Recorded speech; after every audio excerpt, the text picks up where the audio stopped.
बच्चों आज हम इस वीडियो में क्लास 10th कार्बन और उसके यौगिक जो केमिस्ट्री का चैप्टर है कार्बन और उसके यौगिक उसका एक पार्ट हाइड्रोकार्बन।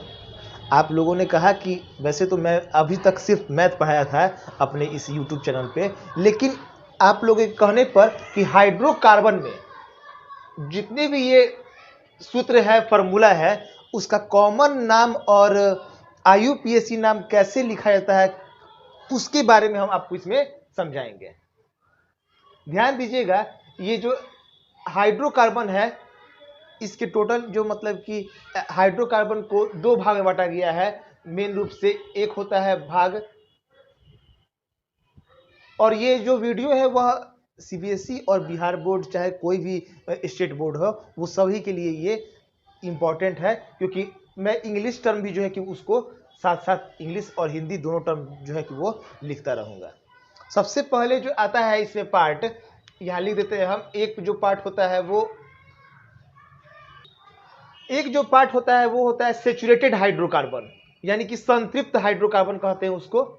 और एक दो जो होता है अनसेचुरेटेड हाइड्रोकार्बन, असंतृप्त इसको हिंदी में कहा जाता है। हाइड्रोकार्बन जो है कि वह दो वर्ड से मिलकर बना हुआ है जी, हाइड्रो और कार्बन। हाइड्रो का मतलब हो गया हाइड्रोजन और कार्बन जो है एक तत्व है कार्बन। हाइड्रोजन और कार्बन का ही इसमें जो होता है कि इससे जो यौगिक बनता है उसका हम इसमें अध्ययन करते हैं। ये हाइड्रोकार्बन वाला जो भाग है वह ऑर्गेनिक केमिस्ट्री में आता है।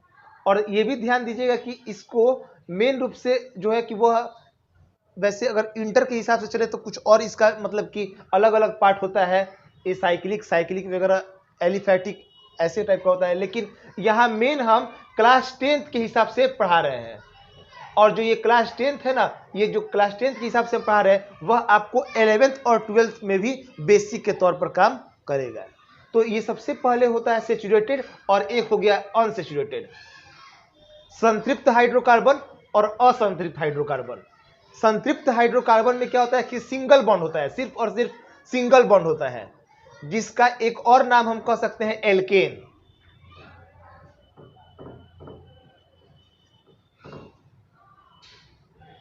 इसका एक और नाम हम कह सकते हैं एल्केन। और अनसेचुरेटेड हाइड्रोकार्बन को बांटा गया है दो भाग में। एक अनसेचुरेटेड में ना डबल बॉन्ड भी आता है और ट्रिपल बॉन्ड भी आता है, जिसको हम दो भाग में बांट दिए। एक हो गया एल्कीन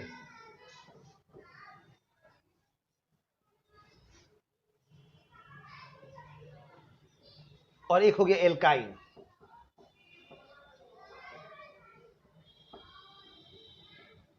ये जो होता है एल्कीन, एल्केन में होता है सिंगल बॉन्ड, एल्कीन में होता है डबल बॉन्ड और एल्काइन में होता है ट्रिपल बॉन्ड। जो कार्बन और कार्बन जितना भी कार्बन हो उससे कोई मतलब नहीं है। जो एक ऐसा कार्बन, दो कार्बन के बीच में ना एक सिंगल बॉन्ड रहना चाहिए। डबल बॉन्ड रहेगा तो एल्कीन आ जाता है और ट्रिपल बॉन्ड होता है तो एल्काइन आ जाता है। इसके सब अलग अलग नाम है। मैं आपको एक फार्मूला बताऊंगा, 10 फार्मूला याद होगा, 10 से आपको 100 याद होगा। आप बस इसको ध्यान से समझने का कोशिश जरूर करते रहें। कुछ एग्जाम्पल हम लेते हैं एल्केन के लिए।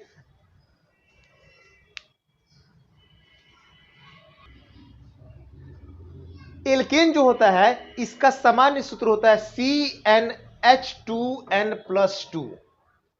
ये एल्कीन होता है CnH2n और CnH2n-2। लाइन से याद कीजिएगा, एल्केन जो होता है कि उसमें दुगुना से जो जितना कार्बन रहेगा ना उसके दुगुना से दो ज्यादा हाइड्रोजन होगा, फिर दो कम कर दिए यानी कि सिर्फ दोगुना। जितना कार्बन रहेगा उसका दुगुना जो होगा कि वो हाइड्रोजन होगा, फिर दो कम कर दिए, दुगुना से दो कम। इसमें जो होता है कि वह कार्बन और हाइड्रोजन, कार्बन जितना रहेगा तो उसके दुगुना से दो कम हाइड्रोजन होगा। अब इसका जो है कि एल्केन में जो एग्जाम्पल होता है, एल्कीन में और एल्काइन में जितना आता है एग्जाम्पल मैं उसको समझा रहा हूं, ध्यान से समझिए आप।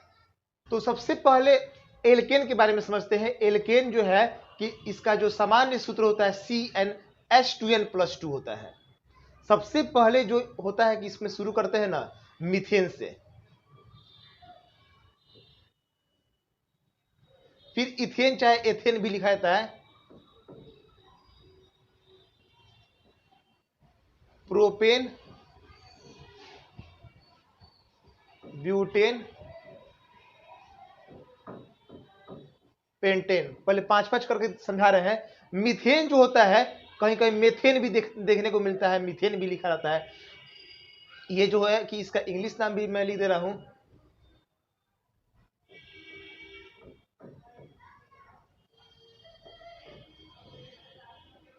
Propane, butane, pentane. ध्यान दीजिएगा, पहले सबसे पहले जो इसका टोटल 10 होता है, इसमें 5 के बारे में पहले समझते हैं। जो मीथेन होता है, इसका स्ट्रक्चर, इसका जो सबसे पहले सामान्य सूत्र क्या होता है, तो सबसे पहले 1 नंबर पे आता है मीथेन। तो जब 1 नंबर लाइन बाय लाइन याद करना होगा, ये नहीं कि इधर उधर से कहीं से याद कर ले। सबसे पहले आता है मीथेन, और मीथेन जो है कि उसमें ये 1 नंबर पे आता है। तो यहाँ पे अगर n के जगह पे 1 रखते हैं, अगर n के जगह पे 1 रखते हैं, तो h कितना हो जाएगा, 2 एकम 2 और 2 4, यानी कि h कितना होगा 4, जो कि 1 तो लिखते नहीं है, CH4 सिर्फ लिख दिए, तो ये हो गया मीथेन का फॉर्मूला है CH4। वैसे ही अगर इथेन का लिखना है, तो इथेन आता है 2 नंबर पे। तो जब 2 लिखेंगे यहां पर, जब 2 लिखेंगे तो H जो होगा कि वह दुगुना से 2 ज्यादा, दोगुना, 2 का दुगुना 4 और 2 ज्यादा जोड़ दिए तो उसमें 6 हो गया। अगर 3 नंबर पे आता है, अगर C जो है कि अगर 3 नंबर पे लिखते हैं, तो 3 का दुगुना 6 और फिर 2 बढ़ा देंगे। 4 नंबर पे है तो 4 का दुगुना 8 और 2 बढ़ा देंगे। जो भी एल्केन ग्रुप होता है ना, जिसमें ANE लास्ट में ANE रहता है, जो ये ANE वाला जितना भी नाम लिखेंगे, methane, ethane, propane, butane, pentane, और उसके बाद जो आता है, तो वो सब के लिए नामकरण के लिए क्या करते हैं कि सूत्र के लिए जितना C रहेगा दोगुना से 2 बढ़ा देंगे। आपको लाइन से याद रहना चाहिए, C4H10, C5 और 5 का दुगुना 10 और 10 2 12 हो गया। अब ये सब जो है ना कि इसका जो है सिर्फ ये सूत्र है।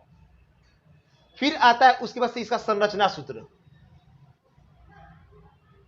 स्ट्रक्चर जो होता है, स्ट्रक्चरल फॉर्मूला, स्ट्रक्चर संरचना सूत्र। स्ट्रक्चरल फॉर्मूला जो होगा, इंग्लिश में बोल दे रहा हूं, स्ट्रक्चरल फॉर्मूला इसका होगा। ये कैसे इसका स्ट्रक्चर देंगे, तो C और C के चारों तरफ जो कार्बन होता है ना, कार्बन के अगल बगल 4 बॉन्ड होना चाहिए। कैसे भी करके अगर कार्बन के अगल बगल सब जगह से मिला के 4 बॉन्ड है, तो ये जो है कि वो मतलब कि सही माना जाएगा। हाइड्रोजन के पास 1 बॉन्ड होना चाहिए और कार्बन के पास 4 बॉन्ड, कार्बन के अगल बगल चारों जगह से मिला के 4 बॉन्ड दे दिए, और चारों जगह हम क्या लिख सकते हैं, H लिख देंगे। देखिए यहाँ पे C 1 है और H 4 हो गया, तो इसका स्ट्रक्चर ऐसे लिखाएगा। अगर ये C2H6 है, इसका स्ट्रक्चर लिखना है, तो ये जो है कि इसका C कितना है, 2 गो C है, 1 2, और H जो है कि इसके चारों तरफ हम H दे देंगे। ध्यान दीजिएगा, C के चारों तरफ 1 2 3 4 बॉन्ड है, इस C के चारों तरफ 1 2 3 4 बॉन्ड है, तो ये जो होगा कि H यहां पर हम सब जगह दे देंगे। H टोटल मिला के कितना हो गया, 6 हो गया। इसका अगर स्ट्रक्चर लिखना होगा, C के चारों तरफ 3 बॉन्ड है, 1 2 3, टोटल कार्बन 3 है, तीनों C को हम सजा दिए, और फिर चारों तरफ क्या दे देंगे, जितना जगह खाली है ना सब जगह H भर देंगे। C4H10, इसका इधर स्ट्रक्चर लिख दे रहा है, 1 2 3 4, और फिर चारों तरफ क्या दे देंगे, सब जगह एक एक H को भर देंगे। तो 1 2 3 4 5 6 7 8 9 10 H था।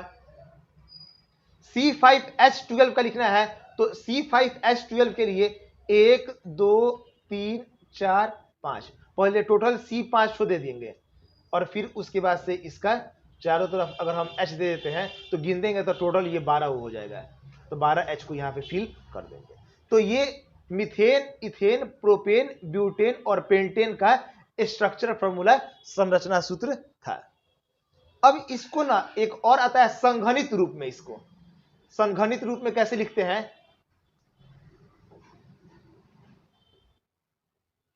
संघनित रूप में लिखना है ना, तो जितना C है, पहले तो यहां पर एक ही गो C है तो C लिख दिए, और H4, ये संघनित रूप जो होता है ना CH4 का ना, संघनित रूप ऐसे ही लिखाएगा। लेकिन अगर इथेन का लिखना है, तो सबसे पहले एक C है, और H कितना जुड़ा है 3, और फिर एक C और है और H कितना है। ये पूरा इसका संरचना सूत्र है, ये जो हम बनाए हैं ना यहाँ पे इसका, ये टोटल इसका संरचना सूत्र है। लेकिन इसी संरचना सूत्र को हम संघनित रूप में लिख दिए तो ये संघनित रूप हो गया, इसका संघनित सूत्र भी कह सकते हैं। अगर इसका लिखना है तो ध्यान दीजिएगा, C 1 2 3 H, फिर ये C 1 और 1 2 H, फिर इस C के साथ कितना H है 1 2 3 H है, तो 3 गो H लिख देंगे। अगर इसका लिखना है तो C H3, फिर C H2, इस C के साथ 2 गो H इसके साथ भी जुड़ा हुआ है, और लास्ट में देखते हैं तो CH3 लिख देंगे। इसका संरचना सूत्र संघनित रूप लिखना है तो CH3 पहले 3 गो है, फिर 2 2 2 करके है तो CH2 CH2 CH2, और लास्ट में जो है कि CH3 है। तो ये सब जो है ना कि संघनित रूप में इसको हम लिखते हैं। क्वेश्चन पूछ सकता है कि अगर कहता है कि मीथेन का संरचना सूत्र लिखिए, इथेन का संरचना सूत्र लिखिए, तब तो डायरेक्ट हम संरचना सूत्र को लिखेंगे। लेकिन अगर कहता है क्वेश्चन में कि संघनित रूप में लिखिए इसको, इसके सूत्र को, तो संघनित रूप जो होता है कि वह डायरेक्ट एक लीनियर रूप में एक रेखा में ही उसको हम एक लाइन में लिखते हैं, ज्यादा उसको हम एक्सपेंड फैलाएंगे नहीं। और जो 5 बचा हुआ है उस 5 को देखते हैं। पेंटेन हो गया, अब उसके बाद इसको आप नोट कर सकते हैं और उसके बाद हम आगे बताते हैं अब। और उसके बाद जो नेक्स्ट ये 5 है, हेक्सेन, हेप्टेन, ऑक्टेन, नोनेन और फिर उसका से डेकेन। आपको टोटल ना जो 10 है उसको लाइन से याद करना होगा। पहले आता है methane, ethane, propane, butane, pentane, फिर हेक्सेन, हेप्टेन, ऑक्टेन, नोनेन और फिर लास्ट में आता है डेकेन। आपको लाइन से याद रहेगा तो जैसे हेक्सेन है तो याद रहेगा कि methane, ethane, propane, butane, pentane, hexane 6 number पे आता है, तो 6 नंबर पे आता है तो C6 लिखेंगे। और H जो होता है कि वह दुगुना से 2 ज्यादा होता है, H जो होता है कि वह दुगुना से 2 ज्यादा, तो 6 का दुगुना 12 और 2 बढ़ा दिए तो 14 हो गया। इसका स्ट्रक्चर लिखना होगा तो टोटल C है 1 2 3 4 5 और फिर एक ठो और लिख दिए 6, और सब जगह जो है ना कि इसका H को हम फिल कर देंगे। यहाँ पे हम भर नहीं रहे हैं, आप सब जगह H जो है कि वो उसको लिख सकते हैं। इसका ये संरचना सूत्र हो गया। और संघनित रूप में कहता है इसको लिखने के लिए, तो संघनित रूप में लिखने के लिए C के साथ कितना H लगा हुआ है 1 2 3, इस C के साथ 2 गो H लगा है, सबके साथ इधर जो है कि वह 2 2 लगा हुआ है, तो 2 2 ठो लिखते जाएंगे 1 2 3 4 1 2 3 4, और फिर लास्ट में जो है कि CH3 है। हेप्टेन है तो हेप्टेन के लिए 7 नंबर पे आता है, 7 C देंगे 1 2 3 4 5 6 7, और हेप्टेन का जो फॉर्मूला होगा C7, और 7 का दुगुना से 2 बढ़ाएंगे तो ये हो जाएगा 16। अगर आप सब जगह H को भरते हैं तो टोटल जो है कि वह 16 H जो है कि वह फिल हो जाएगा यहाँ पे। और इसमें जो है कि यहाँ पर जो H टोटल अब भर दिए। अब अगर संघनित रूप में लिखना है, ये जो है कि संघनित रूप है इसका, अगर संघनित रूप में अगर इसको लिखना है तो यहां पर जो है कि उसको हम CH3, और फिर यहां पे देखिए दो दो गो सब में H लगा है, जितना C के साथ लगा हुआ है ना उतना हम H दे देंगे। 1 2 3 4 5 1 2 3 4 5 CH3 लिख दिए, तो ये जो है कि इसका संघनित रूप हो गया। फिर आता है ऑक्टेन। ऑक्टेन जो है कि वह 8 नंबर पे है, तो C8 देते हैं, तो H जो होगा कि वह 2 गुना से 2 बढ़ाएंगे तो 16 2 18 हो गया। अब यहां पर 1 2 3 4 5 6 7 8, और सब जगह क्या दे देंगे H। बिना H लिखे नहीं छोड़ेंगे, सब जगह H देना जरूरी है, सही रहेगा उस तरह से। और अब यहां पे CH3 CH2 CH2, ये सब जो है कि वो CH2 के रूप में 1 2 3 4 5 6, जो बीच वाला है सब CH2 जाएगा 1 2 3 4 5 6, और लास्ट में जो है कि वह CH3 1 2 3। नोनेन है तो C9 होगा, तो H जो है कि वह 9 दूना 18, 2 बढ़ा देंगे तो 20 हो जाएगा। इसके लिए भी स्ट्रक्चर देने के लिए हम यहाँ पर टोटल 9 सीधे देंगे, 1 2 3 4 5 6 7 8 9, और सब जगह क्या भर देंगे, एच लिख देंगे। स्ट्रक्चर इसका लिखना होगा, संघनित रूप लिखना होगा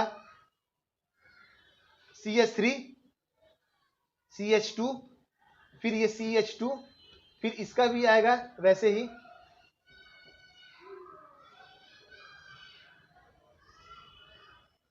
एक 2 3 4 5 6 7 8, और लास्ट में जो 9 नंबर आएगा वो CH3 लिख देंगे उसको। तो ये नोनेन का हो गया, और वैसे ही आप डेकेन का भी जो है कि वो लिख सकते हैं।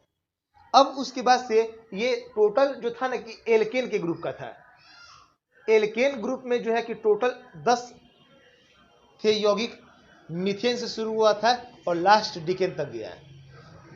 इसका जो सामान्य सूत्र होता है CnH2n+2 होता है, लाइन से इसको याद करना पड़ेगा आपको। इसका सूत्र होता है, फिर इसका संरचना सूत्र होता है, और एक होता है संघनित रूप। अब देखते हैं एल्कीन के बारे में। जो दूसरा नंबर है वह एल्कीन ग्रुप है, और एल्कीन ग्रुप का जो सामान्य सूत्र होता है वह CnH2n होता है। जितना C होगा उसके दुगुना यहाँ पर H होगा, और इसका खासियत है कि यहाँ पे कार्बन के बीच ना किसी दो कार्बन के बीच डबल बॉन्ड होना जरूरी है। ध्यान से समझिएगा, जो इसके पहले एल्केन था उसका सिर्फ और सिर्फ सामान्य नाम ही था, कॉमन नेम था, उसका IUPAC नाम नहीं था। इसमें IUPAC नाम भी आएगा। यहाँ पर सबसे पहले क्या कहें ना कि जैसे सबसे पहले तो ग्रुप में आता है, हम बताए हैं मीथेन। अगर हम लिखते हैं सबसे पहले यहाँ पे मीथेन लिख दिए,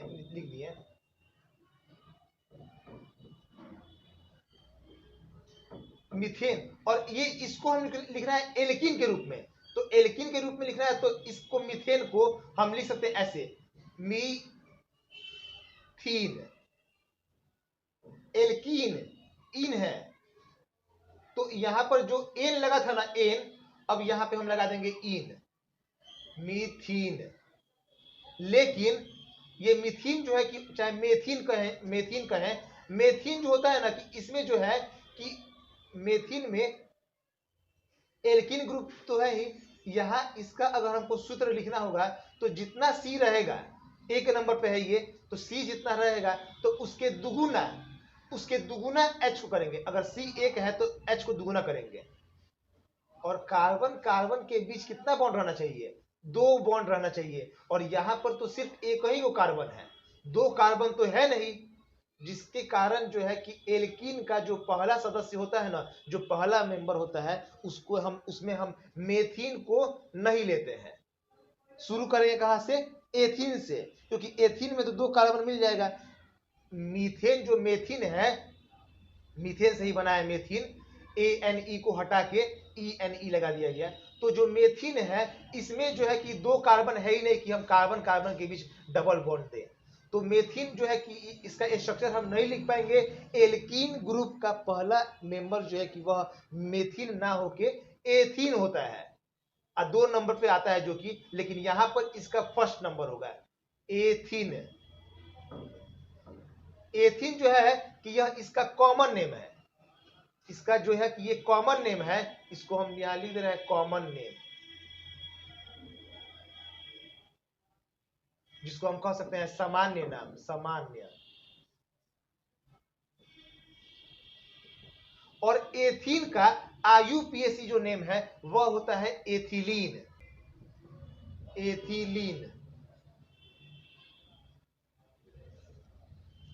तो ये ध्यान दीजिएगा, ये कॉमन नेम हो गया, और ये इसका IUPAC नेम, ये इसका IUPAC नाम हो गया, सामान्य नाम। और ये IUPAC नाम एथीन, या फिर इसको हम एथिलीन कहें।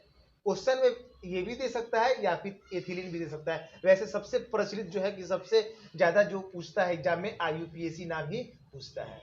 तो एथिलीन हो गया। अब इसका जो है कि अगर संरचना सूत्र कहा जाता है या फिर संघनित रूप में इसको लिखा जाता है, सबसे तो पहले हम देखते हैं कि इसका सूत्र जो होगा कि वह क्या होगा। जो इसका सूत्र है, जो इसका फॉर्मूला है वह होगा कि कार्बन जितना रहे, कार्बन यहाँ पर ये 2 नंबर पे आता है, तो कार्बन जो है कि इसमें 2 रहेगा।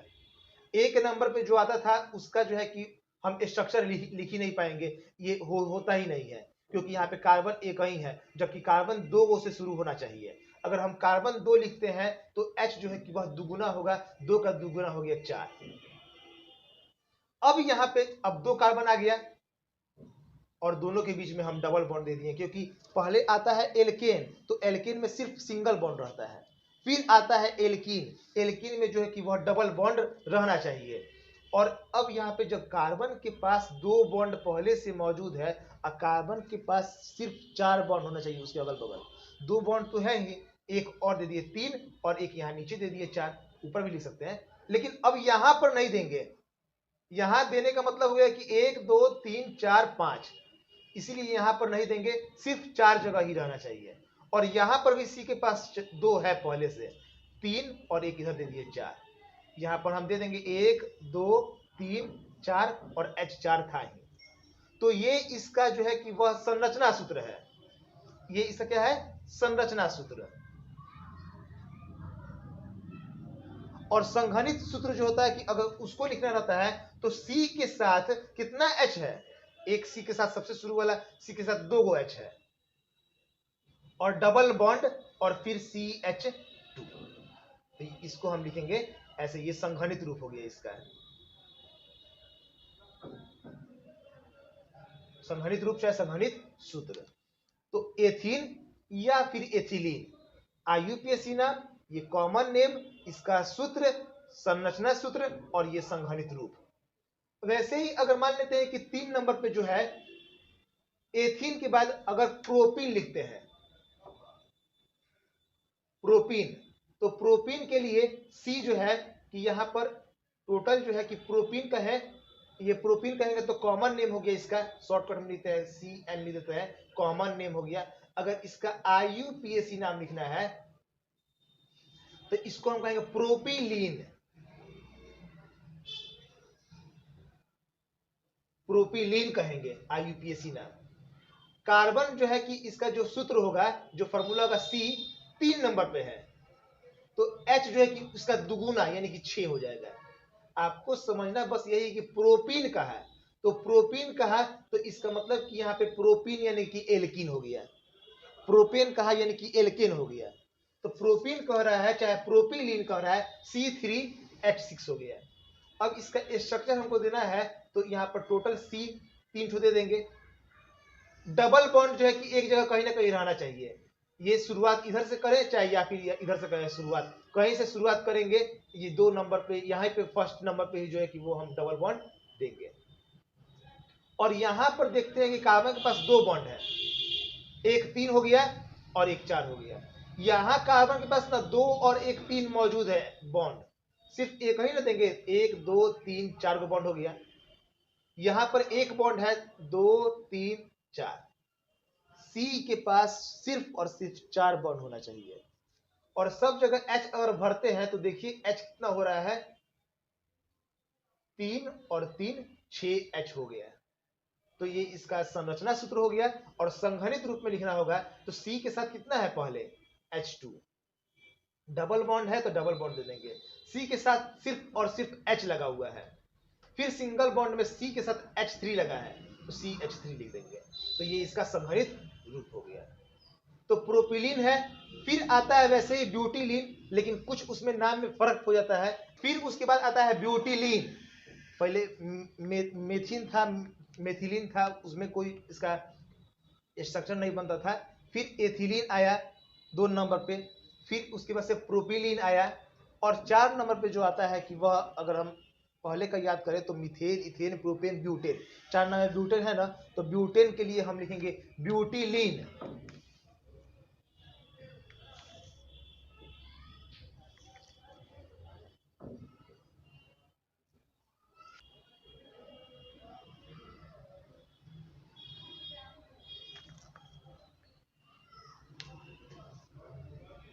ब्यूटीलीन या फिर ब्यूटीन, ये इसका कॉमन नेम है, और ये इसका ब्यूटीन जो है कि वो IUPAC, कहीं कहीं आयुपैक भी कहा जाता है, आयुपैक भी नाम है ये ब्यूटीन।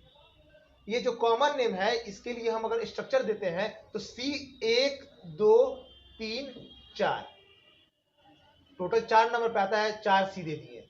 किसी दो कार्बन के बीच डबल बॉन्ड रहना चाहिए, तो डबल बॉन्ड यहाँ पर हम शुरुआत में ही दे दिए। और उसके बाद जो है कि 2 बॉन्ड तो यहाँ पे मौजूद है, एक 3 हो गया और एक 4 हो गया। यहाँ पर 3 बॉन्ड है, सिर्फ एक दे देंगे, 4 बॉन्ड हो गया। 2 बॉन्ड यहाँ पर है तो 3 और एक 4 हो गया। और फिर यहाँ पर सिर्फ कार्बन के साथ एक बॉन्ड है, तो यहाँ पर हम 4 बॉन्ड दे देंगे। कार्बन को पहले सजा लेना है, फिर देखना है कि बॉन्ड कितना रहेगा, उसके बाद उस बॉन्ड को गिनते हुए हमको सब जगह चारों तरफ जो है कि वो बॉन्ड उसके गिनती के हिसाब से दे देना है। अगर कार्बन के अगल बगल 3 बॉन्ड है तो एक बॉन्ड देंगे, अगर पहले से 2 बॉन्ड है तो 2 बॉन्ड और एक्स्ट्रा जोड़ेंगे, अगर सिर्फ एक बॉन्ड है तो हम उसके चारों तरफ 3 बॉन्ड जोड़ते हैं। अब इसमें जो है कि अगर हम H यहाँ पे भरते हैं सब जगह, तो जो है कि ये H जो है कि ये कार्बन के दुगुना नंबर के हिसाब से आ जाएगा, क्योंकि 4 नंबर पे है कार्बन तो C4 होगा, तो H जो है कि वह 8 होगा दुगुना। 1 2 3 4 5 6 7 8, ये इसका कॉमन नेम हो गया, IUPAC नाम हो गया, इसका सूत्र हो गया, इसका संरचना सूत्र हो गया। और फिर इसका संघनित रूप लिखते हैं तो C के साथ 2 बॉन्ड है, फिर डबल बॉन्ड है, C के साथ सिर्फ एक H लगा हुआ है, और फिर CH2 है, और लास्ट में जो है कि वह CH3 है। और ध्यान देने वाला बात यहाँ पर यह है कि ये तो ब्यूटीन लिखे हैं, सही है, ब्यूटीन भी जो है कि वो IUPAC नाम पूछता है तो ये भी सही है। लेकिन जो डबल बॉन्ड लगा हुआ है ना, जो डबल बॉन्ड लगा हुआ है वो सबसे पहले नंबर पे लगा हुआ है। अगर यहां से हम काउंट करना शुरू करते हैं 1 2 3 4, इधर से शुरू नहीं करेंगे, जहां डबल बॉन्ड रहता है ना, जहां से नजदीक पड़ता है डबल बॉन्ड वहां से गिनती शुरू करते हैं।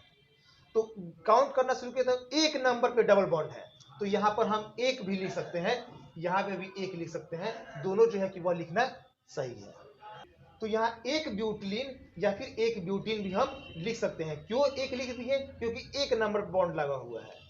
लेकिन अब ये बात होता है कि अगर मान लेते हैं कि अगर एक नंबर में बॉन्ड ना देके, अगर हम बॉन्ड जो है कि टोटल जो है कि कार्बन जो है कि वह 4 है, 1 2 3 4, ये यहाँ पर डबल बॉन्ड ना देके अगर यहाँ डबल बॉन्ड दे देते हैं तो इसका स्ट्रक्चर लिखना होगा 1 2, क्योंकि एक पहले से है और यहाँ पर 3 दे दिए एक्स्ट्रा, 4 बॉन्ड हो गया। यहाँ 3 बॉन्ड है तो एक बॉन्ड और जोड़ दिए, यहाँ 3 बॉन्ड है तो एक जोड़ दिए, 4 हो गया। और यहाँ कार्बन के पास सिर्फ एक बॉन्ड है तो यहाँ पे हम जोड़ दिए। अब जो है कि ये अगर एक बॉन्ड यहाँ से, इसका स्ट्रक्चर हम इसका फॉर्मूला लिखते हैं तो C4 और H 8 ही रहेगा, 4 का दुगुना 8, सब जगह एक एक H जोड़ दे तो 8H हो जाएगा। इसका नाम जो है कि 4C है। 4C का मतलब होता है कि मीथेन, इथेन, प्रोपेन, ब्यूटेन, यानी कि इसका नाम जो देते हैं, अगर कॉमन नेम में लिखना है इसका नाम, तो इसका नाम होता है ब्यूटीलीन। और IUPAC नाम अगर लिखना है तो इसको हम लिख सकते हैं ब्यूटीलीन, ब्यूटीन, यही ना होता है जी, ब्यूटीलीन कहें कॉमन नेम में, और ब्यूटीन सिर्फ लगा दिए ब्यूटीन, तो ये हो गया IUPAC नाम में। लेकिन ध्यान दीजिएगा कि अगर कार्बन शुरू में रहता है डबल बॉन्ड तो 1 लगा देते हैं। फिर देखिए अगर यहां शुरू करते हैं 1 2 3 4, इधर से भी शुरू करें ना तो 1 2 नंबर पे ही आएगा डबल बॉन्ड, 3 4, दोनों तरफ से 2 नंबर पे ही आ रहा है डबल बॉन्ड। कितना नंबर पे आ रहा है डबल बॉन्ड? 2 नंबर पे आ रहा है, तो इसीलिए यहाँ पे हम आगे क्या लगा देंगे? 2 लगा देंगे। दोनों में बहुत फर्क है, एक ब्यूटीलीन कहें चाहे एक ब्यूटीन, या फिर 2 ब्यूटीलीन 2 ब्यूटीन कहें, दोनों जो है कि दोनों में नाम में जो है कि वह स्ट्रक्चर में कुछ फर्क पड़ेगा। जो डबल बॉन्ड है कहीं शुरू में लग गया है और कहीं सेकंड नंबर पे लगा है। अगर मान लेते हैं कि 5 नंबर पे आता है, 5 नंबर पे जो आता है स्ट्रक्चर C5 और H जो होता है कि इसका जो संघनित रूप है ऐसे लिखेंगे CH3 और फिर CH लगा है, और डबल बॉन्ड के साथ सिर्फ CH और फिर सिंगल बॉन्ड के साथ CH3, तो ये इसका संघनित रूप होगा। अब जो है कि अगर मान लेते हैं कि 5 नंबर पे आता है कोई जो है कि वो स्ट्रक्चर C5, तो H10 हो गया। अब 5 नंबर वाला का नाम तो जो होता है कि वो सिंपल देखा जाए, कॉमन नेम के हिसाब से देखा जाए तो उसका जो नाम हो जाएगा वो हो जाएगा प्रोपिलीन।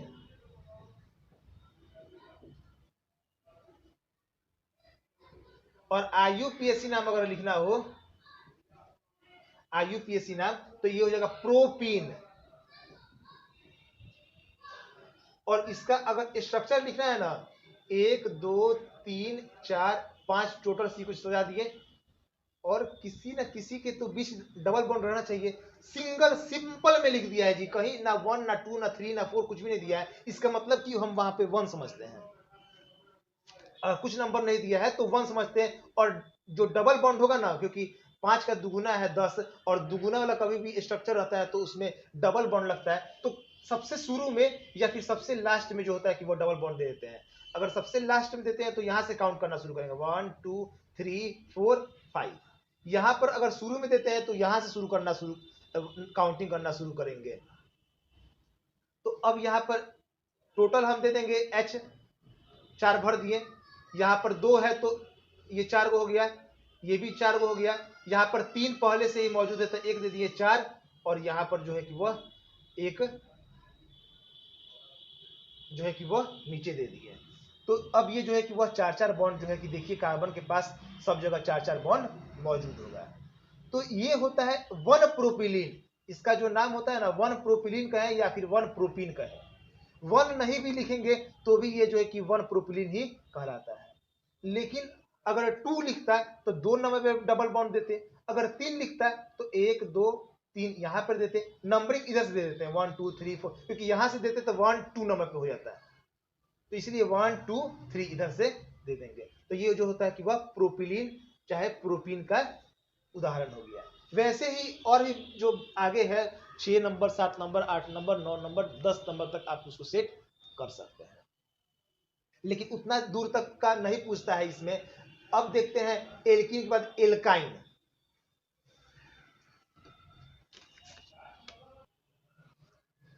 जो नेक्स्ट आता है ना एल्काइन, एल्काइन जो होता है कि वह CnH2n-2 होता है। इसका जो सामान्य सूत्र जो होता है जनरल फार्मूला CnH2n-2, और इसमें जो होता है ना कि ट्रिपल बॉन्ड होता है। ध्यान दीजिएगा एल्काइन में ट्रिपल बॉन्ड होता है। सबसे पहले जो है कि आता है जो टर्म मीथेन, आपको मालूम है, जिसको हम मिथाइन भी कह सकते हैं। ये मिथाइन जो है ना कि चूंकि हम देख रहे हैं कि ट्रिपल बॉन्ड होना चाहिए कार्बन कार्बन के बीच में, जबकि ये जो है कि वो फर्स्ट नंबर पे आता है, सिर्फ एक ही को सी रहना चाहिए। इसमें कार्बन 2 को तो कार्बन है ही नहीं कि इसमें हम ट्रिपल बॉन्ड देंगे 2 कार्बन के बीच, इसीलिए जो है कि ये पहले मिथाइन होता नहीं है।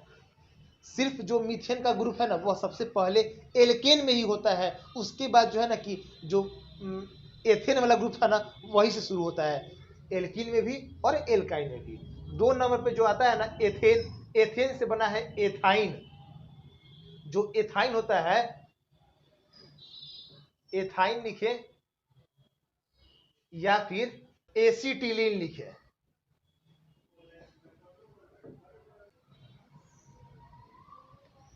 ये एथाइन जो है कि ये इसका कॉमन नेम है,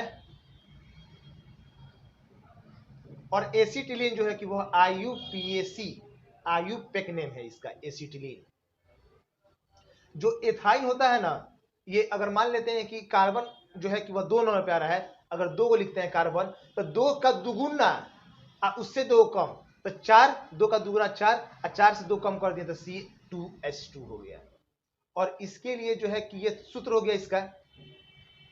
अब इसका संरचना सूत्र कैसे लिखा जाएगा, तो C कितना है 2 है, और दोनों के बीच इसका ट्रिपल बॉन्ड रहना चाहिए, और ट्रिपल बॉन्ड कार्बन के पास ट्रिपल बॉन्ड मौजूद है तो सिंगल एक बॉन्ड घट रहा है, 4 गो हो गया सी के पास। यहां पे भी देखते हैं कि एक और हम जोड़ दें, 4 गो बॉन्ड यहां पे हो गया, यहां भी 4 गो बॉन्ड हो गया, और H 2 को देना था, 1 और 1 2 दे दिए। और इसका संघनित रूप लिखना होगा तो बस संघनित रूप में CH triple bond CH, C के साथ एक H जुड़ा हुआ है और C के साथ एक H जुड़ा हुआ है, बीच में ट्रिपल बॉन्ड है, दे दिए। ये इसका हो गया संरचना सूत्र, और ये हो गया इसका संघनित रूप। तो ये जो है कि ये एथाइन का है 2 नंबर जो है।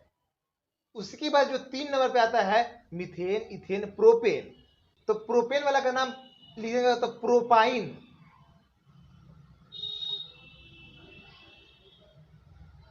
या फिर मेथिल एसिटिलीन कहते हैं इसका नाम।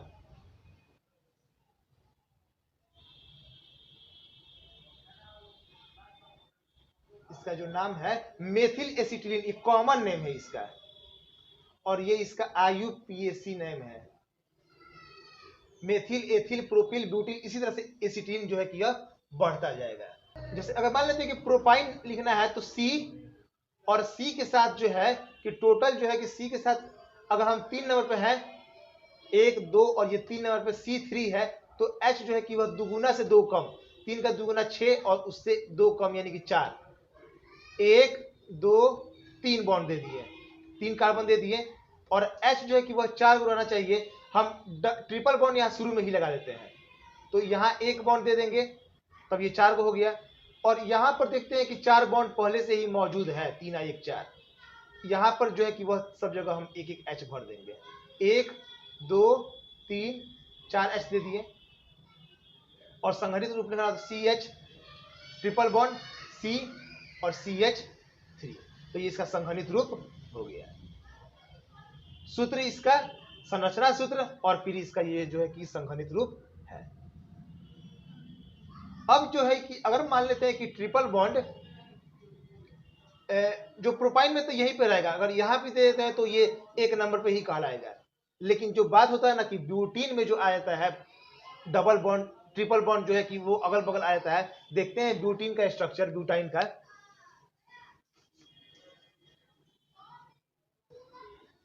अब 4 नंबर में जो आता है ना कि वह 1 ब्यूटाइन या एथिल एसिटिलीन, ये 1 ब्यूटाइन जो है कि इसका ये कॉमन नेम हो गया, और एथिल एसिटिलीन जो हो गया कि वो इसका IUPAC नेम है। इतना मतलब कि अब इसके आगे जो है कि हाई लेवल का उतना नहीं पूछेगा यहां तक, लेकिन जानना जरूरी है। 10th क्लास के हिसाब से हम बता रहे हैं कि 1 ब्यूटाइन जो है कि अगर ब्यूटाइन है, चूंकि यहाँ पर इसका तो C4 और H 4 नंबर पे आता है, और H जो है कि दुगुना से 2 कम, तो दुगुना से 2 कम यानी कि 4 का दुगुना 8 से 2 कम कर दिया तो 6 हो गया। C टोटल 4 होगा, और H जो है कि ये शुरू में 1 लगा है ना, तो 1 नंबर पे ट्रिपल बॉन्ड देंगे। अब 1 नंबर में जब ट्रिपल बॉन्ड दे दिए तो सिर्फ यहाँ पर 4 गो बॉन्ड हो गया C के पास।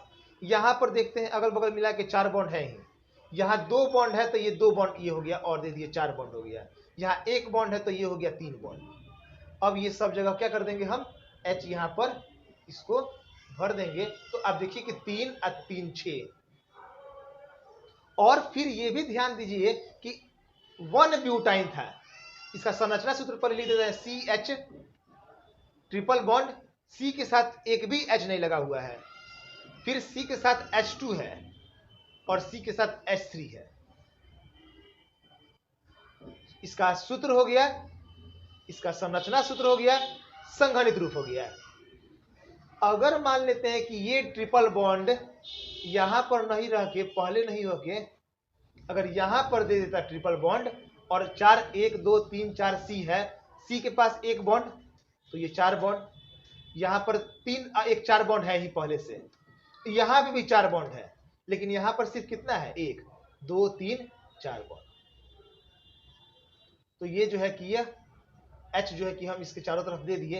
इसका जो नाम होता है ना, इसका जो नाम होगा, अगर ऐसे लिखते हैं तब तो ये 1 और 2 नंबर पे है, 2 नंबर पे आ रहा है, तो 2 ब्यूटाइन, इसका जो है कि ये कॉमन नेम है। लेकिन IUPAC नाम अगर लिखना रहता है ना, तो इधर मेथिल है और इधर भी मेथिल है, CH3 है, CH3 है, तो डाई मेथिल, और ये जो है कि इसका नाम एसिटिलीन हम दे देते हैं। जब 2 को C रहता है ना, तो उसके बीच का हम दे देते हैं उसका नाम एसिटिलीन, तो लिख देंगे 2 डाईमेथिल, सिर्फ डाईमेथिल लिख रहा है, डाईमेथिल एसिटिलीन।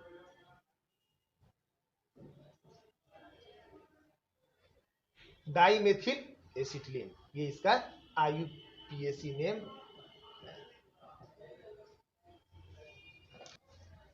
तो अभी तक आपने जो 3 चीज समझा, सबसे तो पहले हाइड्रोकार्बन, हाइड्रोजन और कार्बन के मिलने से हाइड्रोकार्बन का निर्माण होता है। इसमें टोटल इसको 2 ग्रुप में बांटे हैं, संतृप्त हाइड्रोकार्बन और असंतृप्त हाइड्रोकार्बन।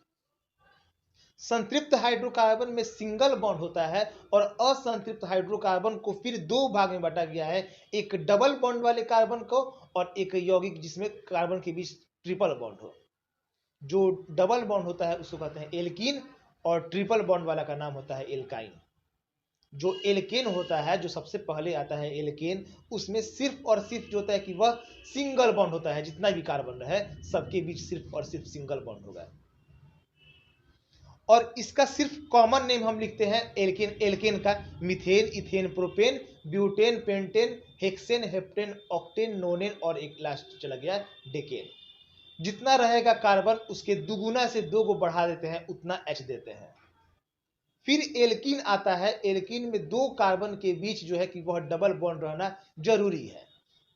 जितना नंबर पे हम लिखेंगे उसके हिसाब से, नंबरिंग के हिसाब से हम उसका नाम 2 प्रोपीन कर देंगे, 3 कर देंगे, 4 कर देंगे, ऐसे नाम उसको दे देते हैं। इसमें जो होता है कि कॉमन नेम भी होता है और साथ साथ आईयूपीएसी नेम भी, जिसको हम आईयूपेक कहते हैं, आईयूपेक नाम भी इसमें रहता है। और जो तीसरा नंबर है, और ये भी ध्यान दीजिए कि एल्कीन में सिर्फ शुरू होता है कहां से, एथीन से शुरू होता है, और जो मीथेन नहीं होता है इसमें, क्योंकि मीथेन में सिर्फ एक कार्बन होता है। और जो थर्ड नंबर जो अभी बताए हम आपको एल्काइन, एल्काइन में जो होता है कि कार्बन जितना रहेगा उसके दुगुना से दो कम जो होता है कि वह H होता है। और इसमें जो है होता है कि हम एसिटिलीन यानी कि ब्यूटाइन, मिथाइन, मिथाइन तो नहीं होता है, प्रोपाइन, ब्यूटाइन, इस तरह से ये जो है कि वह चलते रहता है, कॉमन नेम होता है। और एसिटिलीन वगैरह जो नाम बताया है वो आईयूपीएसी नाम होता है। आप इसको समझते हुए ध्यान से और जरूर इसको एक जगह नोट कीजिएगा तो समझ में आएगा। आपको शुरुआत वाला में एल्कीन में 10 जानना जरूरी था, लेकिन बाद में उतना आपको जानने का कोई जरूरत नहीं है। 3-4 तक आपको याद है। अगर इसका बॉन्डिंग देने आता है, जो ये बॉन्ड, डबल बॉन्ड कहाँ रहेगा, ट्रिपल बॉन्ड कहाँ रहेगा, एक नंबर पे कब देते हैं, दो नंबर पे कब देते हैं, अगर इतना आपको आता है तो आपको जो है कि ये इसमें कोई परेशानी नहीं होगा। क्लास 10th में ज़्यादा हाई लेवल में अभी नहीं जाना है। फिर इसके बाद कुछ एक अलग पॉइंट है जिसको मतलब कि समझ लीजिए उसको भी।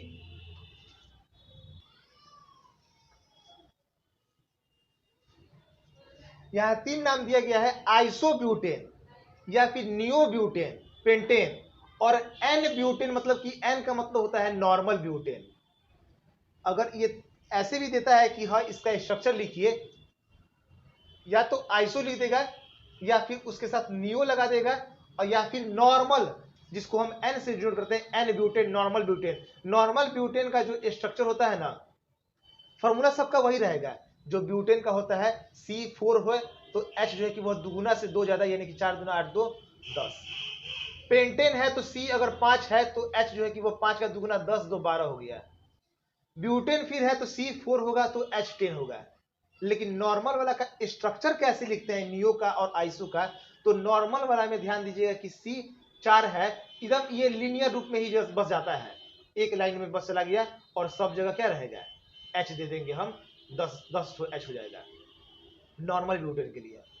नियो पेंटेन और आइसो ब्यूटेन, आइसो ब्यूटेन में क्या होता है ना कि जितना C होता है ब्यूटेन में, 4 होता है ना, 1 2 3 4 C होता है। इसमें क्या करेंगे ना कि एक C को हटा के ना नीचे के तरफ यहां पर हम जोड़ देते हैं। टोटल 4 ही C रहेगा इसमें भी, लेकिन बस यही फर्क रहता है कि 3 लीनियर रूप में रहेगा एकदम लाइनिंग से स्ट्रेट में, और एक जो है कि वो नीचे आ जाता है। और यहां पे हम चारों तरफ क्या दे देंगे, H दे देंगे। 1 2 3 4 5 6 7 8 9 और ये हो गया 10, C4H10 और ये भी C4H10। ये है नॉर्मल ब्यूटेन और ये है आइसो ब्यूटेन। इस दोनों का अणु सूत्र तो बराबर है जो मोलिकुलर फार्मूला है, लेकिन दोनों के जो गुण है ना इसमें बहुत अधिक फर्क पड़ेगा। आइसोमर इसको कहते हैं, समावयवी वही कहते हैं इसको। और फिर उसके बाद ना आइसो में कहते हैं सिर्फ कि एक C को नीचे भेज दिए, और नियो में क्या होता है ना कि 2 C जो होता है कि वह चला जाता है ऊपर नीचे हो जाता है।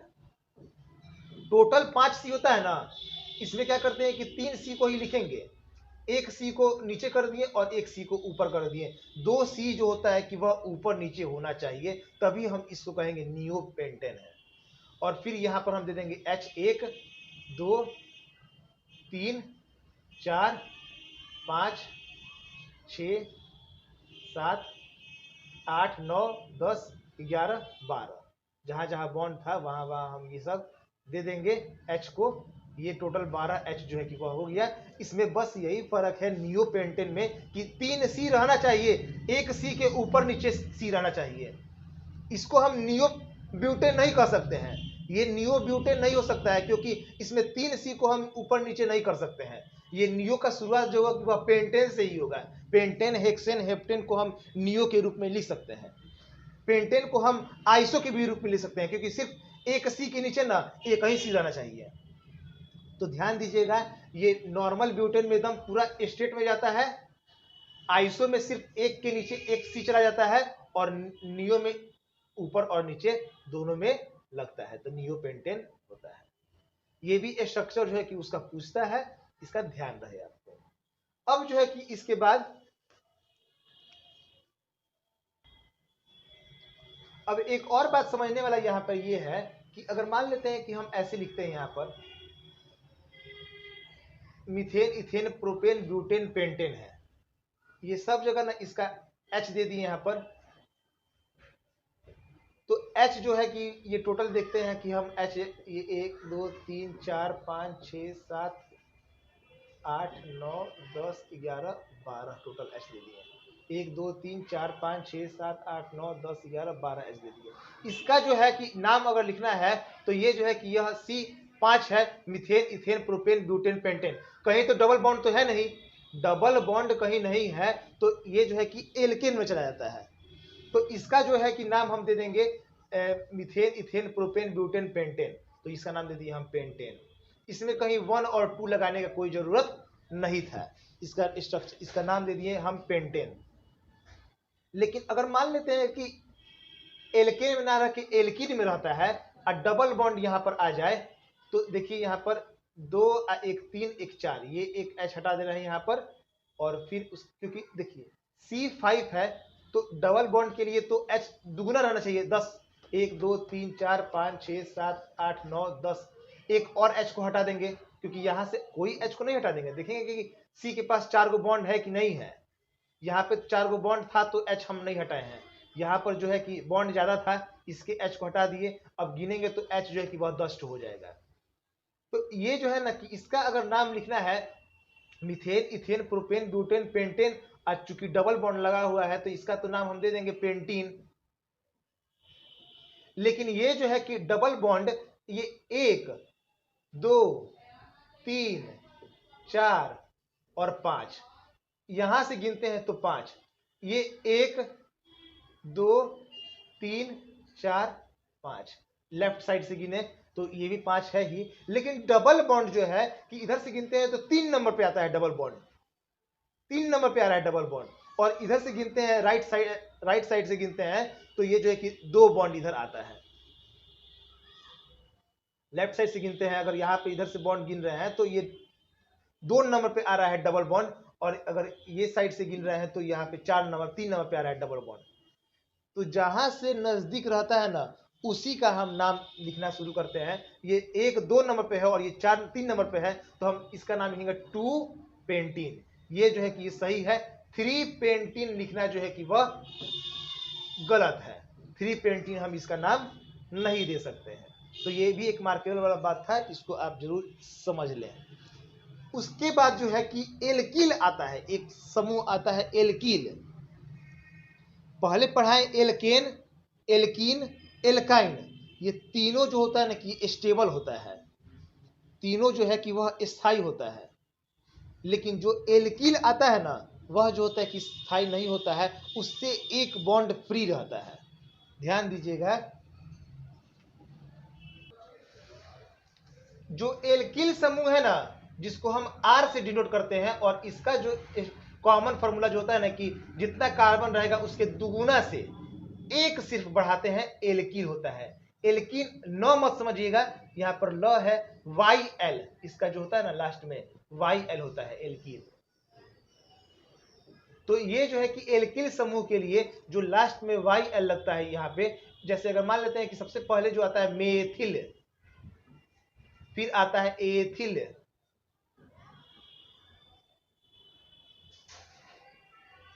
मेथिल, एथिल, ऐसे ये सब जो नाम होता है कि उसको हम लिखते हैं। और इसका जो होता है फॉर्मूला, अगर मेथिल का लिखना है तो CH, C जितना रहेगा उसके दुगुना से 1 बढ़ाएंगे, H को लिखेंगे, दुगुना से सिर्फ 1 बढ़ाएंगे। एथिल 2 नंबर पे आता है तो C2 लिखेंगे तो H जो है कि वह दुगुना से 1 बढ़ाएंगे तो हो जाएगा 5। और CH3 के लिए चूंकि कार्बन के अगल बगल 4 बॉन्ड होता है, 4 बॉन्ड तो देंगे, लेकिन एक जो है ना कि बॉन्ड जो है कि वह फ्री रहता है, ये बॉन्ड जो है कि वह फ्री रहता है, और इसी के कारण ये जो होता है कि वह अनस्टेबल माना जाता है, इसको अस्थायी माना जाता है, अनस्टेबल। और फिर उसके बाद से जैसे एथिल का लिखना है तो C 2 को दे देंगे, और H जो है कि इसके साथ भी एक बॉन्ड जो है कि वह फ्री रहता है, H सिर्फ 5 देना है, 1 2 3 4 5, एक बॉन्ड जो है कि यह फ्री रहता है। इसके साथ कोई क्रियाशील समूह आके जुटता है, कोई फंक्शनल ग्रुप जुटता है। और अब इसके बाद हम फंक्शनल ग्रुप के बारे में पढ़ेंगे कि कौन कौन सा फंक्शनल ग्रुप होता है। मेन रूप से जो 4-5 होता है उसके बारे में हम यहाँ पर देखते हैं, और उसका कॉमन नेम और जो स्ट्रक्चर होता है उसको समझेंगे। हम इसमें 5-6 क्रियाशील समूह के बारे में पढ़ेंगे, फंक्शनल ग्रुप के बारे में, जिसमें सबसे पहले आता है एल्कोहल। जो एल्कोहल होता है, इसका क्रियाशील समूह जो होता है ना, इसका जो सूत्र होता है वह OH से एक बॉन्ड जो होता है कि वह फ्री रहता है। ऑब्जेक्टिव क्वेश्चन पूछता है कि एल्कोहल का जो है कि वह फंक्शनल ग्रुप चाहे सामान्य सूत्र जो होता है कि वह क्या होता है, 4 ऑप्शन दे देगा, तो OH के साथ एक बॉन्ड फ्री रहता है। वैसे ही शुरू करते हैं। सबसे पहले जो आता है एल्कोहल में मेथिल, जैसे आगे यहाँ पर जोड़ दिए, अगर मान लेते हैं कि मेथिल एल्कोहल, मेथिल एल्कोहल सबसे पहले एल्किल ग्रुप में मेथिल आता है ना, तो मेथिल एल्कोहल। और या फिर इसको कहते हैं मेथेनॉल। ध्यान से समझिएगा कि इसमें ना हम जो IUPAC नाम जो होता है ना इसका, और ये होता है कॉमन नेम, CN लिख दिए शॉर्टकट में, IUPAC नाम। ये मेथिल एल्कोहल जो है कि इसका हम मेथेनॉल भी कहते हैं। इसमें ऑल अगर लगा देते हैं ना, all, methyl, ethyl, propyl, butyl, pentyl, alcohol लगाते जाएंगे, ये सब कॉमन नेम होते जाएगा।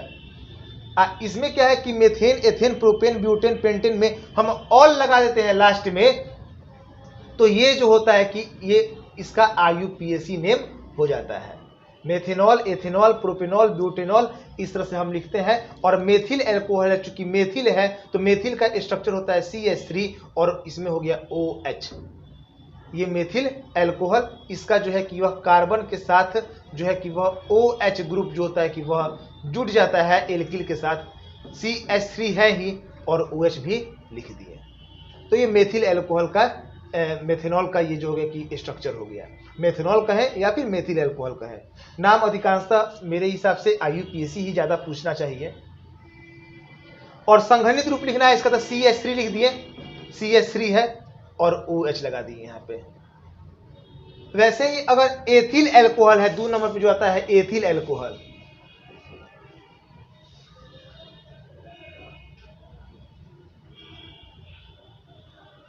एथिल एल्कोहल इसका कॉमन नेम है। इसका IUPAC नाम अगर हम कहें तो एथेनॉल। ये C2 रहेगा तो H5, दुगुना से 1 बढ़ा देते हैं इसमें। एथिल वाला पहले नाम लिख दिए एथिल का, और फिर एल्कोहल के लिए क्या लिखते हैं, OH। एथिल एल्कोहल, इसको हम एथेनॉल भी कहते हैं। और इसमें जो होता है कि C 2 है और H5 है, और उसके साथ क्या जुड़ा है, OH। स्ट्रक्चर लिखना है CH3 संघनित रूप, CH2 क्योंकि H 2 है, और बाद में क्या लिख देंगे, यहाँ पे OH जोड़ देंगे, ये इसका संघनित रूप हो गया। उसी तरह से और 1-2 आप इसका एग्जांपल समझिए, ताकि आपका जो है कि ये डाउट क्लियर हो जाएगा। इसमें एथिल एल्कोहल, इधर था मेथिल एल्कोहल, मेथेनॉल कहते हैं, और एक को कहते हैं एथेनॉल। ये इसका कॉमन नेम है। तीसरा नंबर जो है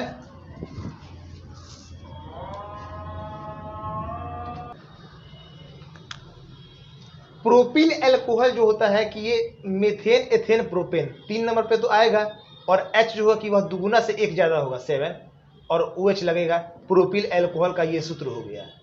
और इसमें जो है कि यहाँ पर इसको C 1 2 3 दे दिए C, और H जो है कि वह टोटल 7 देते हुए हम OH यहाँ पर लिख दिए। तो ये C3H7 के हिसाब से इसका जो नाम हो गया ये प्रोपिल एल्कोहल, या फिर इसको हम IUPAC नाम कर सकते हैं, प्रोपेनॉल। नॉल लिखते हैं, ध्यान दीजिएगा, एक लाइन देके, और इसमें अर्धचंद्र बिंदु टाइप का ना देते हैं, बिंदु नहीं देंगे। और ये प्रोपेनॉल हो गया। इसका स्ट्रक्चर लिखना होगा, संघनित रूप लिखना होगा, CH3 CH2 CH2 और OH लिख देंगे। लेकिन ध्यान दीजिएगा कि अगर OH जो है कि वह लास्ट में ना लिख के अगर ऐसे लिख दे, C 3 रो तो है ही, और OH अगर यहां पर दे देता है ऊपर, और ये सब जगह H दे दे, अभी OH था यहां पर, लेकिन हम इधर की तरफ OH दे दे, तो देखते हैं कि 1 और 2, इधर से भी गिनते हैं तो 1 और 2 नंबर पर OH लगा हुआ है, जिसको हम लिख सकते हैं 2 प्रोपिल एल्कोहल, 2 प्रोपिल एल्कोहल। या फिर इसमें जो है कि इसको हम ऐसे भी लिख सकते हैं 2 प्रोपेनॉल। अभी था ये सिर्फ प्रोपेनॉल, इसको हम 1 प्रोपेनॉल भी कह सकते हैं। 1 प्रोपेनॉल क्योंकि 1 नंबर पे लगा हुआ है, 1 नहीं भी कहेंगे, 1 कह भी सकते हैं, यहां पे भी 1 लिखा जा सकता है, ऐसा कोई बात नहीं है। लेकिन अगर OH जो है कि वह 2 नंबर पे लगा हुआ है, यहाँ पे नंबरिंग कर देंगे 1 2 3, तो 2 नंबर पे OH लगा हुआ है, तो 2 प्रोपिल एल्कोहल चाहे 2 प्रोपेनॉल इसका नाम हम लिखते हैं। वैसे ही जो है कि प्रोपेनॉल, ब्यूटेनॉल, पेंटेनॉल का आप स्ट्रक्चर लिख सकते हैं। अब जो दूसरा नंबर जो आता है क्रियाशील समूह, एल्डिहाइड के बारे में बता रहे हैं। जो एल्डिहाइड है उसका जो फंक्शनल ग्रुप होता है, ये सूत्र होता है CHO, एक बॉन्ड फ्री रहता है। ये भी जो है कि वह, जैसे अगर मान लेते हैं कि CHO, इसका स्ट्रक्चर अगर लिखते हैं तो CHO के लिए CO ऊपर चला गया और H जो है कि वह नीचे आ जाता है। यहाँ पे इसका स्ट्रक्चर हम लिखते हैं ऐसे। अगर सबसे पहले नंबर पे जो आता है मेथिल आता है ना, CO और H, इसके साथ एक बॉन्ड जो है कि वह फ्री रहता है। इसमें ध्यान दीजिएगा, सबसे पहले वाला जो नाम आता है, अभी इसके पहले OH था, उसमें कार्बन कहीं था? कार्बन नहीं था, C तो लगा नहीं था। इसमें जो एल्डिहाइड है ना, इसमें सूत्र में एल्डिहाइड के ही क्रियात्मक जो समूह है, जो फंक्शनल ग्रुप है, इसमें ही C लगा हुआ है। अब जब C लगा हुआ है तो इसमें सिर्फ एक हम H जोड़ देते हैं। अगर 2 नंबर वाला लिखा रहता ना, तो यहाँ पे C और O और H तो रहेगा ही, उसके बाद ना हम जोड़ते जो ना, तो CH3 अब जोड़ते हैं, इसके बाद CH3। पहले वाला में H जोड़ते हैं, सिर्फ एक बॉन्ड में H हम जोड़ सकते हैं, और फिर उसके बाद जो एक बॉन्ड में जोड़ना है, अब H के बाद जोड़ेंगे हम CH3। ये थोड़ा दो समझने का ये जरूरी है। ये 2 नंबर दोनों जो है ना, ये बहुत ज़्यादा यही पूछता है। ये शुरू में अगर सिर्फ H जोड़े हैं तो उसका जो नाम होता है वो होता है फॉर्मेल्डिहाइड।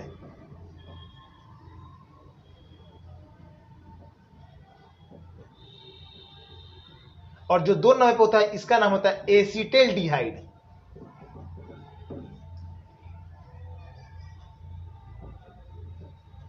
एसिटेल्डिहाइड ये होता है HCHO और CH3CHO।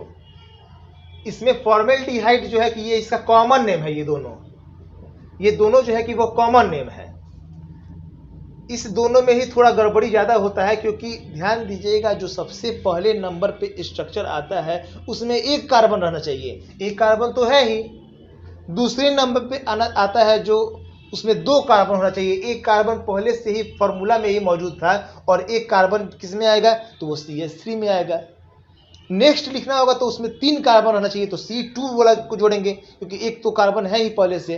तो ऐसे करते हुए हम उसमें ऐड करते हैं, H से ऐड करना शुरू करते हैं। सबसे पहले हम CH3 को ऐड नहीं करेंगे, क्योंकि C जो है कि वह 2 हो जाएगा, जबकि हमको एक ही C चाहिए। इसका जो कॉमन नेम होता है फॉर्मेल्डिहाइड, एक का नाम हो गया एसिटेल्डिहाइड। और इसका IUPAC नाम अगर हम लिखे तो IUPAC नाम जो होता है ना कि IUPAC नाम वैसे ही देते हैं जिस तरह से सबसे पहले आता है मेथेन, तो मेथेनल इसमें लिखते हैं, मेथेनल,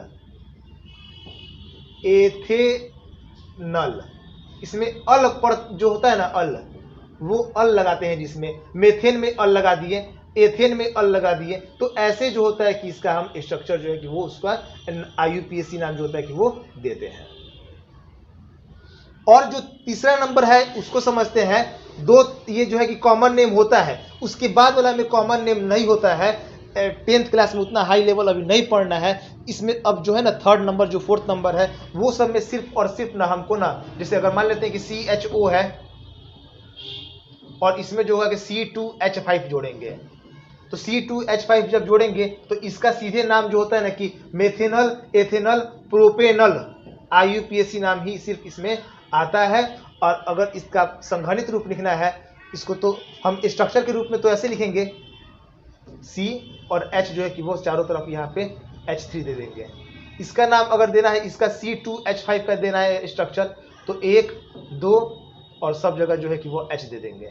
संघनित रूप में लिखना है तो C2H5, C के साथ कितना H है, पहले CH3 है और फिर उसके बाद CH है, H2 है और फिर CHO लिख देंगे। ये इसका संघनित रूप हो गया। इसमें जो है कि अब इसके बाद कॉमन नेम में नहीं लिखा जाता है, सिर्फ इसका IUPAC नाम ही बढ़ता जाता है। तो ये एल्डिहाइड था जो कि सेकंड नंबर फंक्शनल ग्रुप था, अभी हम बताएं, जो सबसे पहले एल्कोहल बताएं और उसके बाद एल्डिहाइड। अब जो है तीसरा नंबर कार्बोजाइलिक अम्ल, उसको देखते हैं। जो उसके बाद आता है कार्बोजाइलिक अम्ल जो COOH, इसका जो होता है कि वह सूत्र होता है। इसका स्ट्रक्चर देना हो तो C और O एक को ऊपर भेज देते हैं और यहाँ पर OH लिख देते हैं। देखिए O के पास डबल बॉन्ड रहना चाहिए, यहाँ पे भी डबल बॉन्ड है। H के साथ सिंगल बॉन्ड रहना चाहिए, कार्बन के साथ 4 बॉन्ड, 2, 1, 3 और एक जो बॉन्ड है वो फ्री रहता है। इसके साथ जो आके ग्रुप जुड़ता है ना एल्किल ग्रुप, एल्किल ग्रुप को सूचित करते हैं R से। एक R जो होता है कि वह टर्म आके इसके साथ जुटता है। सबसे पहले नंबर पे जो आता है ना CO और OH, इसमें सिर्फ एक बॉन्ड जो है कि वह H आके जुटता है। जिस तरह से एल्डिहाइड था ना, सेम वैसे ही कार्बोजाइलिक अम्ल है। इसमें कॉमन नेम जो होता है कि इसका जो कॉमन नेम देंगे ना, इसके पहले वाला में हम दे रहे थे नाम फॉर्मेल्डिहाइड और इसमें देंगे फॉर्मिक एसिड।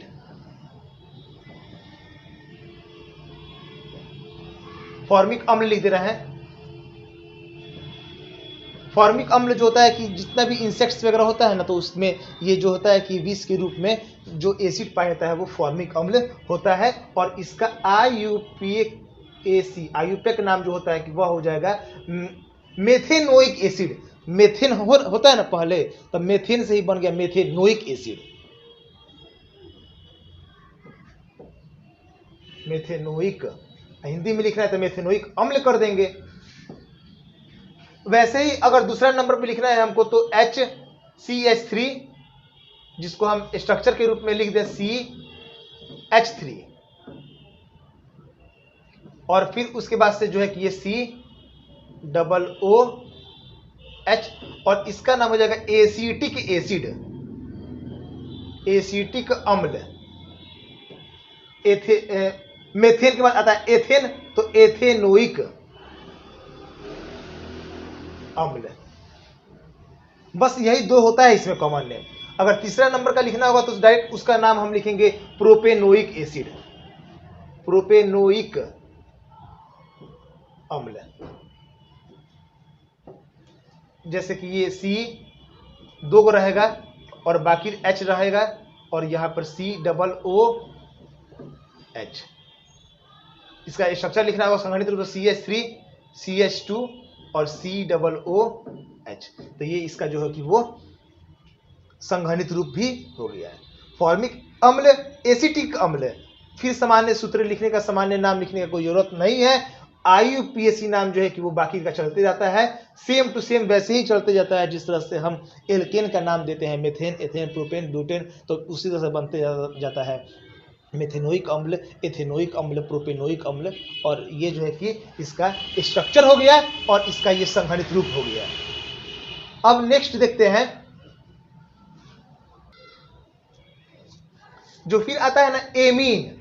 एमीन जो होता है कि इसका जो होता है NH2 देते हैं जी, एक बॉन्ड इससे फ्री रहता है। जितना भी ये होता है सबसे पहले जो आता है NH2 मान लेते हैं और एक बॉन्ड फ्री है, इसमें तो कोई कार्बन पहले से मौजूद है नहीं, इसमें तो लगाएंगे हम CH3, यहां पर लिखेंगे CH3 लिख दिए। इसका स्ट्रक्चर लिखना है तो C और H3 और लिख दिए, फिर N, H2 जोड़ना है तो एक H ऊपर लिख देना है और एक H ऊपर या फिर नीचे इधर कहीं लिख सकते हैं, उससे कोई इफेक्ट नहीं पड़ेगा। और ये इसका संघनित रूप हो गया, चाहे इसका सूत्र भी हम कह सकते हैं। और ये CH3NH2 जो है, ये जो होता है कि इसका कॉमन नेम अगर लिखना होगा तो ये है मिथाइल, तो मिथाइल एमीन,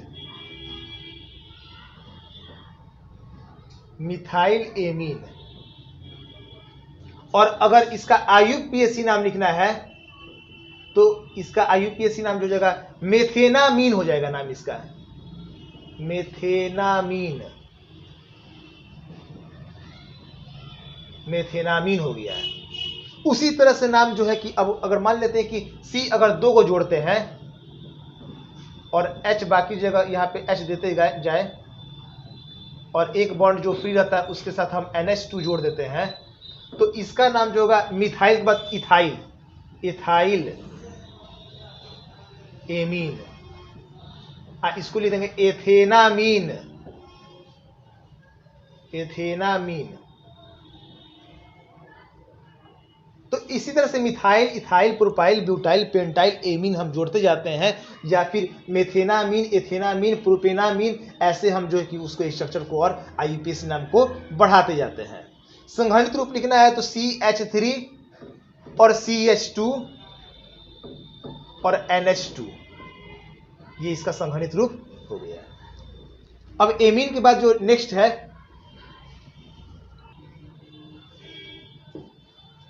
हैलाइड ग्रुप एक होता है। हैलाइड ग्रुप के अंतर्गत ना फ्लोरीन, क्लोरीन, ब्रोमीन और आयोडीन, ये 4 तत्व आते हैं हैलाइड ग्रुप में। इस चारों में ना खासियत बात यह है कि चारों के साथ एक एक बॉन्ड फ्री रहते हैं। अगर ये जो है कि फ्लोरीन है, जैसे मान लेते हैं क्लोरीन जो है कि सबसे अधिक फेमस क्लोरीन है, क्लोरीन को ही लेकर चलते हैं। अगर जैसे ये मान लेते हैं कि CH3 है और उसके साथ एक बॉन्ड फ्री रहेगा ही और उसमें हम लगा दिए क्लोरीन, तो इसका नाम जो होगा ना, इसका जो है कि यहाँ पर स्ट्रक्चर दे देंगे तो CH3 3H और एक जो बॉन्ड फ्री है उसके साथ जरूरी नहीं कि क्लोरीन ही रहेगा, कोई भी हैलाइड ग्रुप जो है कि वो इसके साथ आ सकता है। और इसका जब हमको कॉमन नेम लिखना होगा तो इसका कॉमन नेम होगा मिथाइल क्लोराइड। मिथाइल जो है कि ये CH3 का नाम होता है मिथाइल क्लोराइड। अगर IUPAC नाम इसका लिखना है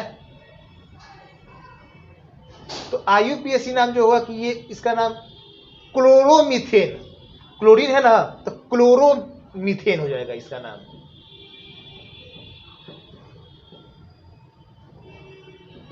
क्लोरोमीथेन, फ्लोरोमीथेन, अगर B आज जो जुड़ा हुआ है तो ब्रोमोमीथेन, अगर I लिखा है तो आइडोमीथेन, ऐसे जो है कि उसका नाम जो है कि वह IUPAC नाम, या फिर methyl chloride, methyl fluoride, methyl bromide, methyl iodide, ऐसे करके इसका नाम जो है कि वह हम देते हैं। इसको भी जानना जरूरी था, जो कि 1-2 एग्जाम्पल में हम सोचे कि आपको समझा दें।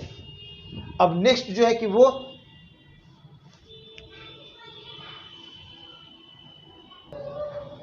फिर उसके बाद आता है ईथर। ईथर जो होता है ना कि इसके साथ ना O के साथ डबल बॉन्ड फ्री रहता है, और इसी जो फ्री डबल बॉन्ड है ना उसमें जो एल्किल ग्रुप होता है उसको हम जोड़ते हैं। जैसे अगर मान लेते हैं कि O है और O के साथ दोनों तरफ से बॉन्ड हम फ्री कर दिए हैं और इसका यहाँ पर हम जोड़ देते हैं CH3, और इधर भी पहले वाला ही एल्किल ग्रुप को जोड़ते हैं CH3, तो इसका जो है कि कॉमन नेम जो होगा, स्ट्रक्चर तो हो जाएगा ऐसे CH3 1 2 3 और O और फिर CH3, ये इसका स्ट्रक्चर हो गया है। अगर इसका कॉमन नेम लिखना है तो कॉमन नेम लिखने के लिए ध्यान दीजिएगा कि यहाँ पर जो दो सी जुड़ा हुआ है ना, कॉमन नेम ये ईथर का कॉमन नेम ना हम अल्फाबेट के हिसाब से देते हैं। यहाँ पर तो दोनों मीथेन है, मिथाइल जिसको कहते हैं, CH3 है तो मिथाइल। मिथाइल जो है कि वह M से शुरू होता है, ये भी मिथाइल जो है कि वह M से ही शुरू होगा। दो मिथाइल है, इसका नाम हम दे देंगे डाई मिथाइल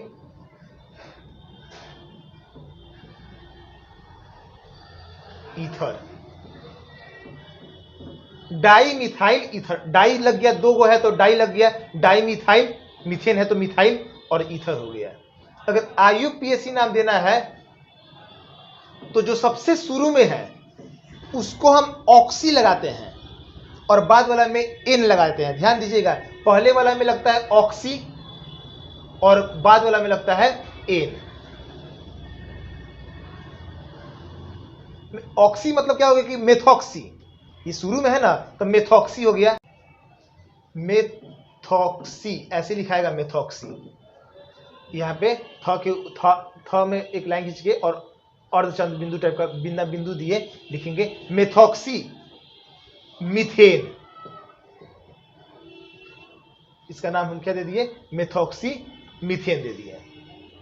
एक और, जैसे यहाँ पर तो दोनों तरफ हम सेम जोड़े थे, अगर दोनों तरफ अगर सेम नहीं रहता है, जैसे यहाँ पे O है और इधर हम लिख दिए C2H5 और यहाँ पे CH3 जोड़ देते हैं और यहाँ पे हम जोड़ देते हैं C2H5, दोनों तरफ अगर अलग अलग है, इसका स्ट्रक्चर लिखना होगा तो हम लिख देंगे CH3 1 2 3 और फिर O है और O के साथ C2H5, C2 दे दिए और H जो है किनारे किनारे दे देंगे, ये 5 हो जाएगा।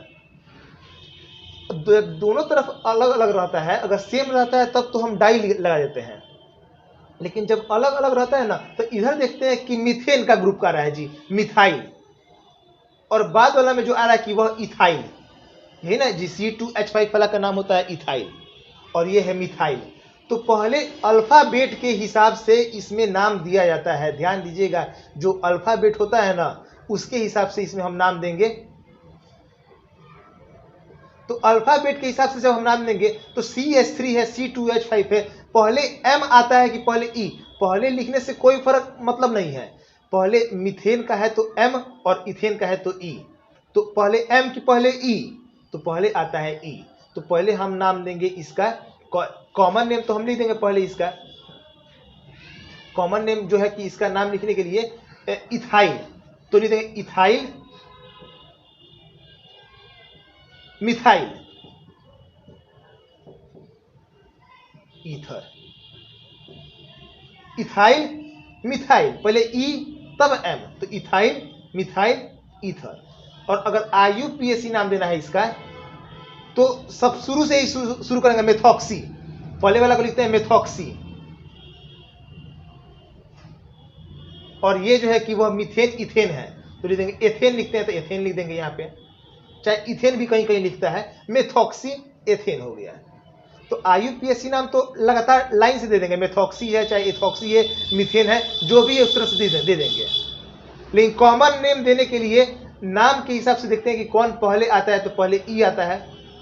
हाँ, अगर मान लेते हैं कि दोनों तरफ में से कहीं रहता है पेंटेन रहता है, कहीं रहता है ये प्रोपेन रहता है, दोनों तो P से आ रहा है, तो अब उस दोनों कंडीशन में हम क्या करते हैं कि देखते हैं कि सबसे पहले जो है कि वह प्रोपेन आता है ना, तब ना आता है पेंटेन, तो पहले प्रोपेन का नाम दे देते हैं और फिर बाद में पेंटेन का नाम लिख देते हैं। अगर दोनों स्ट्रक्चर में आता है, यहाँ पर दोनों P से ही शुरू होता है, तो हम उस कंडीशन में देखते हैं कि किसका अणु सूत्र कम है, जिसका मॉलिक्यूल्स नंबर जो है कि वह कम होगा, उसको पहले लिखते हुए हम उसको सजा देते हैं।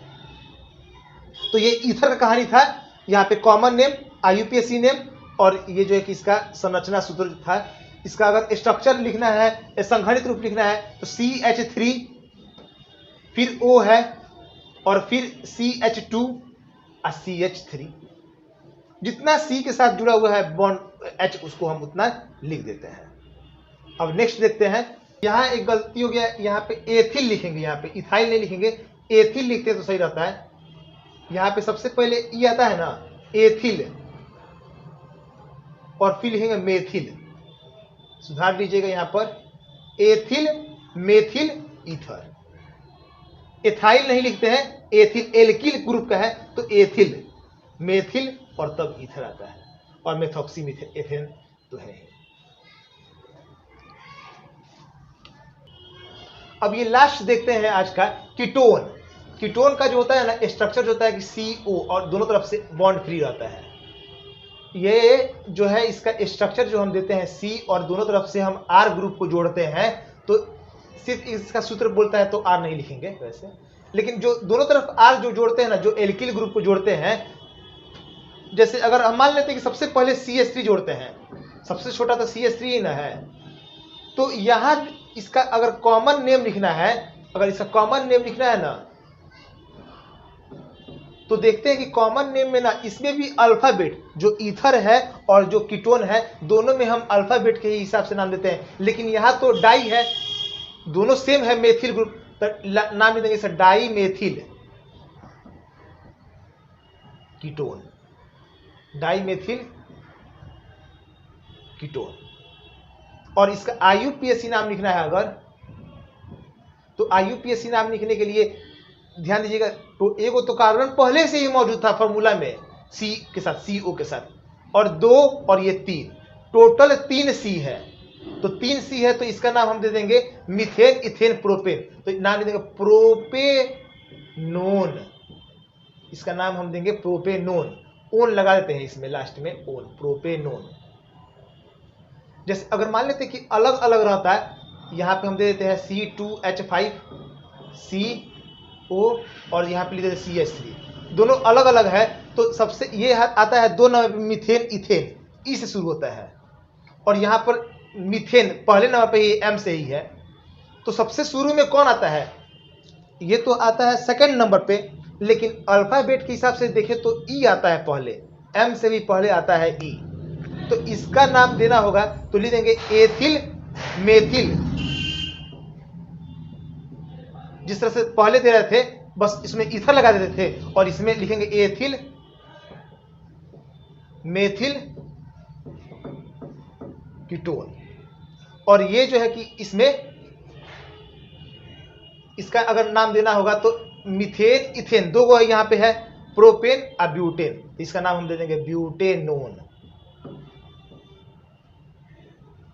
ब्यूटेनोन हो गया, ये इसका कॉमन नेम है, और ये इसका IUPAC नेम हो गया ब्यूटेनोन।